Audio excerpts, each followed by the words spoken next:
What is up, guys? Welcome to today's video. In today's video, we will be talking about Daredevil Born Again Season 1, Episode 4, entitled Sic Semper Systema. And guys, this episode was by far the best one so far. This episode did not have any type of action. The dialogue made this episode.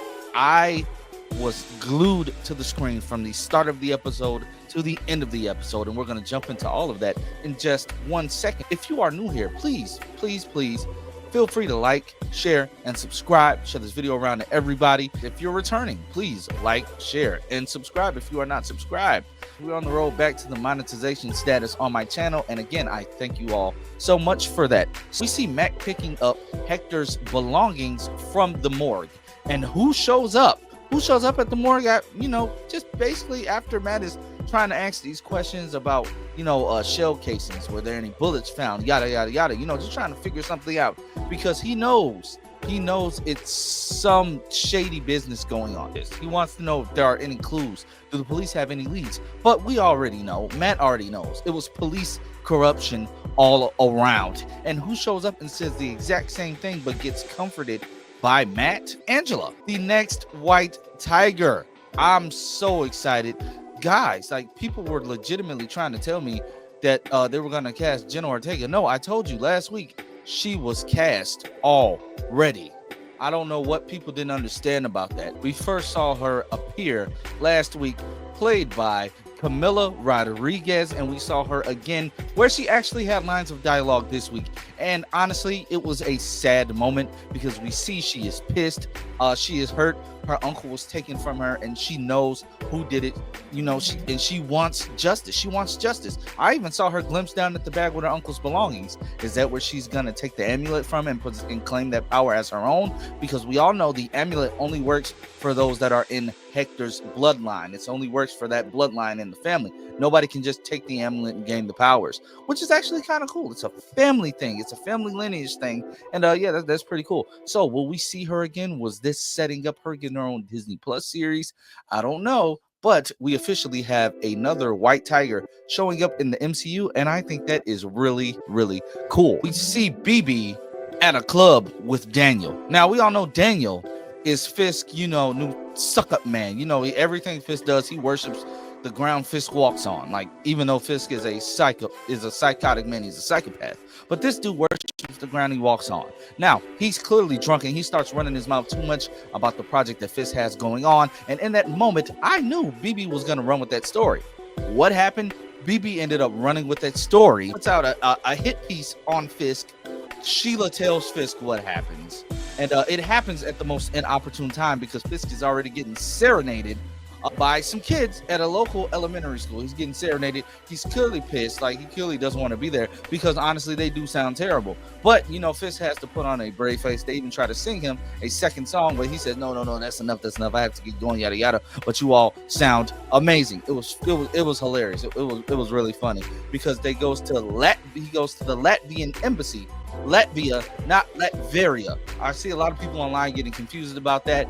Latvia and Latveria are two very, very different things, and I just want to clear that up while we're on there too. We see him go there and they sing the exact same song, which was hilarious, and it clearly pisses him off. But he does end up confronting his entire staff or whatever, trying to figure out like who let this happen, who let this leak out. He's going off on him. He's going off. Fisk is a big dude, and him going off would scare anybody. Daniel comes forward. Fisk kicks everybody out, including Sheila, but Sheila stays behind. And Daniel is literally pleading his case. And I'm like, dude, shut up before he strangles you. But he doesn't. Fisk ultimately decides not to fire him, but tells him if that ever happens again, it's gonna be a problem. And by it's gonna be a problem, I just infer that to mean you're gonna be unalived very quickly, or it might be slowly and painfully, depending on how Fisk is feeling. Because as we see not towards the end of the episode, as we see at the end of the episode, Fisk has been holding Adam captive because we learned earlier in the episode that they haven't seen Adam since Fisk had his little conversation. Yeah, they talk about all of this in the therapy sessions, which leads Heather to ask Vanessa straight up, do you feel safe in your marriage? She says, the one thing that I know for sure is that Wilson would never lay a hand on me. And honestly, I don't think he would either. He loves Vanessa. That's his kryptonite. He loves Vanessa, which is why he did what he did to Adam. I mean, yeah, but according to Vanessa, she doesn't know. So yes, Fisk won't hurt you, but he'll hurt Adam. Like, he's holding him like locked up. I don't even know, how does Vanessa not know about that place? Like, that was crazy to me to see that he was locked up. We also, he still has the painting. He has the painting that he had in the original show, which is actually cool. And I love how in that scene it was juxtaposed against Matt. Wilson is regressing back into his normal nature, and Matt is getting back into being Daredevil. We see him practicing. We see him going into his devil cave. His Daredevil cave is what I'm gonna call it. We see all the helmets, even the one from She-Hulk. We also see the black variation that I believe he will be wearing in season 2, if you guys have seen those set photos. So yeah, a lot of stuff happened in this episode. And the one big thing in this episode, the one really big thing, was him defending this man named Leroy Jenkins, who is basically shoplifting. He's basically been, given the middle finger by the system his entire life. He has a huge rap sheet, and he wants probation. He's trying to get probation, but they are not willing to give it to him. And Matt keeps trying to tell him this, but then he goes into a whole story about how his life is and how it's been. Like, the last time he got he's put on like a 10-day house arrest or whatever it was, that he ended up missing his appointment for his Social Security and ended up losing those benefits, food stamps. A lot of people depend on food stamps in today's day and age, guys. And that hit home, because that's real. I love how they're writing realism into the show. And we see Matt, that deeply touches Matt. And I honestly believe that he's going to try to do all that he can. He did go talk to his friend. He got her to agree to at least 10 days.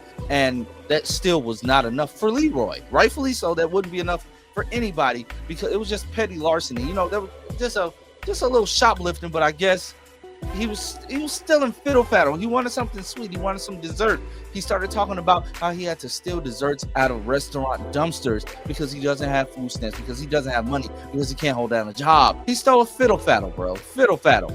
I don't think that was enough to lock the man up for life, honestly. I felt for the guy, and hopefully they can work something out. I thought he was just going to be somebody random when we first saw him outside the club that BB and Daniel were in. I mean, I guess not. It played back into the episode, and I thought that was really cool. Also, when Kirsten was on the phone with Matt, she had just like an oddly placed vacuum. I guess she was vacuuming that very small rug. I don't know why that bothered me, but I laughed out loud when I seen it. That was hilarious. Matt eventually does go to the scene of Hector's murder, using his echolocation skills and his excellent detective skills that he has. He finds the bullet. He sees or feels that the bullet does have the Punisher insignia. He goes to find Frank. When he finds Frank is about to put a hatchet through his head because, Frank is in a constant state of panic because he has killed a lot of people, and a lot of people are constantly looking for him to kill him. Rightfully so, because, you are the Punisher. So, yes, the Punisher does know about these copycats that are trying to be like him. And, guys, when I tell you the dialogue, the whole entire conversation / screaming match that Frank had with Matt in this episode was amazing, guys. I don't know how else to put it. That was phenomenal. It's so great seeing John Bernthal back in this role. He said so much by saying so little. Matt couldn't even say Foggy's name.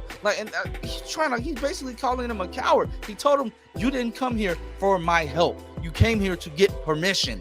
And that hit so hard because Matt is so scared to go back into what he was.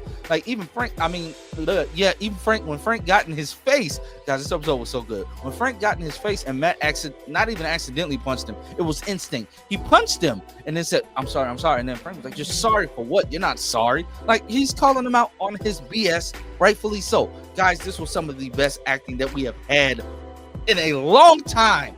I'm so glad to see Daredevil and Punisher back on the screen together. I can't wait to see when they're both suited up. Guys, this episode was phenomenal. It was a 10 out of 10. Let me know down below in the comment section, what was your favorite part of the episodes? I know everybody's going to say the Matt and Punisher scenes, all that good stuff. I know everybody's going to say that. Or you're going to say it was the ending, because at the ending, we got to see Muse. We saw Muse 2 times in this episode. He was carrying a body down into the subway. And then when we went back, he's plunging a needle and sucking out dude's blood from his leg.